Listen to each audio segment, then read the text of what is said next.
السلام علیکم ورحمۃ اللہ وبرکاتہ۔ آج کی یہ 5ویں نشست اور اس موضوع سے متعلق آخری نشست ہے، جس میں پوری بحث کا خلاصہ اور کن علماء نے اور کن دارالافتاء نے اسے حرام قرار دیا ہے وہ آپ حضرات کے سامنے پیش کرنا ہے۔ اس لیے پہلی چیز ہمیں یہ ذہن میں رکھنی چاہیے، نہ اہل افتاء کا اور نہ کسی دینی ادارے کا کسی کمپنی سے کوئی کانٹیکٹ نہیں ہے اور کوئی کمیشن کا مسئلہ نہیں ہے۔ کسی کو حرام قرار دینے سے حلال کمپنیاں اپنا کوئی چندہ دینے والی نہیں ہیں، اور نہ کسی کے کسی تائید کرنے پر کوئی پروڈکٹس ہمیں فری ملنے والا ہے۔ یہاں جو بحث کی جا رہی ہے، دو باتوں میں فرق کر لینا چاہیے۔ پہلی چیز ہے کسی کمپنی کا پروڈکٹس حلال ہونا اور لوگوں کے لیے وہ فائدہ مند ہونا،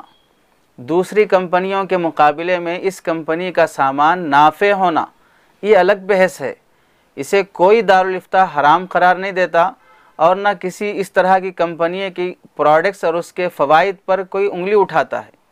ہمیں اس سے بحث نہیں، ممکن ہے کہ اس طرح کی چین سسٹم کی جتنی کمپنیاں ہیں واقعتاً اس میں فائدے پائے جاتے ہوں،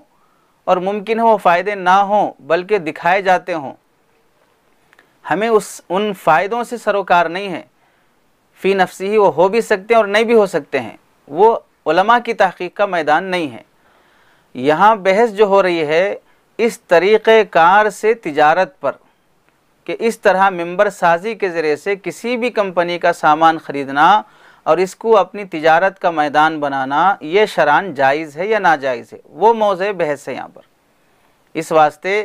جب یہاں بحث ہو رہی ہو، یعنی گفتگو اس متعلق ہے، تو سمجھ لیں کہ طریقہ کار سے متعلق گفتگو ہو رہی ہے کہ یہ طریقہ کار شرعاً ناجائز اور حرام ہے۔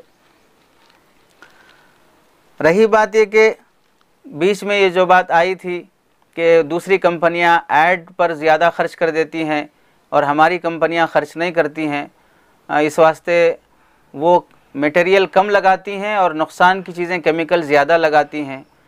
تو یہ بات صحیح ہے، لیکن غور کرنا یہ ہے کہ جب یہ کمپنیاں ایڈورٹائز پر خرچ نہیں کرتی ہیں پیسہ، تو اس کے باوجود بھی ان کمپنیوں کی پروڈکٹس زیادہ مہنگی کیوں ہو جاتی ہیں؟ آپ کا ایڈورٹائز کا خرچ بچا ہے تو آپ اس کا سامان آپ کا سستا ہونا چاہیے، لیکن پھر بھی باہر کے مارکیٹ کی دوسری کمپنیوں سے زیادہ مہنگا سامان ہوتا ہے۔ پتہ چلا صرف ممبروں سے ہی وہ فائدہ اٹھایا جا رہا ہے جو نیچے ممبر در ممبر بنتے جا رہے ہیں۔ اس طرح کی تجارت کو جن جن علماء نے حرام قرار دیا، جن دارالافتاء نے حرام قرار دیا، ان کی تفصیل آپ حضرات کے سامنے ذکر کی جا رہی ہے۔ دیکھیے، علماء عرب میں شیخ محمد صالح المنجد، ڈاکٹر عبدالحی یوسف، ڈاکٹر احمد بن موسیٰ طائف اور احمد خالد ابو بکر زید مزدہم، ان سب حضرات نے اس طرح کے بزنس کو حرام قرار دیا ہے۔ پڑوس ملک کے علماء میں مفتی محمد عصمت اللہ اور حضرت مولانا مفتی محمد تقی عثمانی صاحب دامت برکاتہم، اور مفتی محمد ہلال صاحب زیدہ مزدہم، اور مفتی محمد نعیم صاحب زیدہ مزدہ خیر المدارس ملتان، اور یہ چونکہ مستقل مقالہ اس پر اور سیمینار ہو چکا، 16واں فقہی سیمینار اسلامک فقہ اکیڈمی انڈیا، اس پر مستقل کتاب بھی شائع ہوئی ہے، 300 صفحات سے زائد۔ ہندوستانی علماء میں حضرت الاستاذ مفتی حبیب الرحمن صاحب خیر آبادی، صدر مفتی دارالعلوم دیوبند، حضرت الاستاذ مفتی محمد ظفیر الدین صاحب رحمۃ اللہ علیہ، حضرت مولانا مفتی کفیل الرحمن صاحب رحمۃ اللہ علیہ نائب مفتی دارالعلوم دیوبند، حضرت الاستاذ مفتی محمود حسن صاحب بلند شہری مفتی دارالعلوم دیوبند، حضرت الاستاذ مفتی سعید احمد صاحب پالنپوری رحمۃ اللہ علیہ، حضرت مولانا برہان الدین صاحب سنبلی زیدہ مزدہم، حضرت مولانا مفتی محمد ظہور صاحب زیدہ مزدہم دارالعلوم ندوۃ العلماء لکھنؤ، حضرت الاستاذ مفتی محمد طاہر صاحب زیدہ مزدہم مفتی مظاہر علوم سہارنپور، حضرت مفتی محمد سلمان منصور پوری صاحب دامت برکاتہم مفتی مدرسہ شاہی مراد آباد، حضرت مولانا ابو المحاسن سجاد رحمۃ اللہ علیہ امارت شرعیہ پھلواری شریف پٹنہ، حضرت مولانا خالد سیف اللہ رحمانی صاحب دامت برکاتہم ناظم المعہد العالی الاسلامی حیدرآباد اور حضرت مولانا مفتی محمد جمال الدین صاحب دارالعلوم حیدرآباد، اور ان سب حضرات کے علاوہ اسلامک فقہ اکیڈمی دہلی کے 16ویں سیمینار میں جو دارالعلوم مہذب پور اعظم گڑھ میں منعقد ہوا، سب علماء کی اتفاق رائے سے اس طرح کے کاروبار کو حرام قرار دیا گیا ہے۔ اب جو حضرات کہتے ہیں کہ ہمارے پاس جدہ کی سند موجود ہے، وہاں کا فتویٰ موجود ہے، وہ حضرات بھی دیکھ لیں۔ شریعہ اینڈ بزنس ایک ویب سائٹ ہے جس کا ہفت روزہ شمارہ مستقل اسی پر نکالا گیا تھا، جس میں مولانا محمد حسین خلیل خیل استاذ مدرسہ جامعۃ الرشید دارالعلوم کراچی کا فتویٰ، اور ایسے ہی جامعہ علوم اسلامیہ بنوری ٹاؤن کا فتویٰ، فقہ البیوع میں حضرت مولانا مفتی تقی عثمانی صاحب دامت برکاتہم، ایسے ہی سوڈان کی فقہ اکیڈمی، اردن کا دارالافتاء، مصر کا جامعہ ازہر کا دارالافتاء، سعودیہ اور فلسطین کی افتاء کمیٹی، فتاوی بینات میں جلد نمبر 4 صفحہ نمبر 233 پر تفصیلی بحث اس متعلق، امارت شریعہ پٹنہ کی تفصیلی گفتگو، اور محدث فوم میں علماء مجلس تحقیق الاسلامی اور انٹرنیشنل فقہ اکیڈمی جدہ، اس طرح کے تمام حضرات نے اس کو منع قرار دیا ہے، ناجائز اور حرام قرار دیا ہے۔ جو حضرات کہتے ہیں کہ جمعیت العلماء نے اسے سند دی ہے، ظاہر سی بات ہے سوچنا چاہیے، آج تک جمعیت نے کسی کے متعلق فتویٰ جاری کیا ہے؟ وہ اس کا مشرب ہے ہی نہیں ہے، وہ اس کی ذمہ داری ہے ہی نہیں ہے،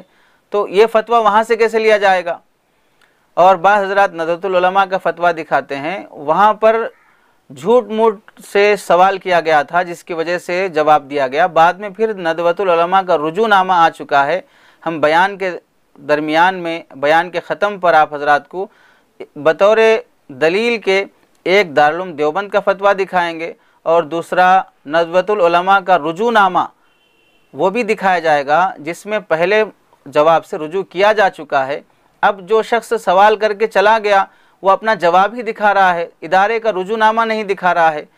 اور بعض حضرت مولانا مفتی شعیب اللہ خان صاحب دامت برکاتہم کا حوالہ بھی دیتے ہیں، کسی مفتی نے اور کسی عالم دین نے اس طرح کے نظام کو جائز ہرگز نہیں کہا ہے۔ اس واسطے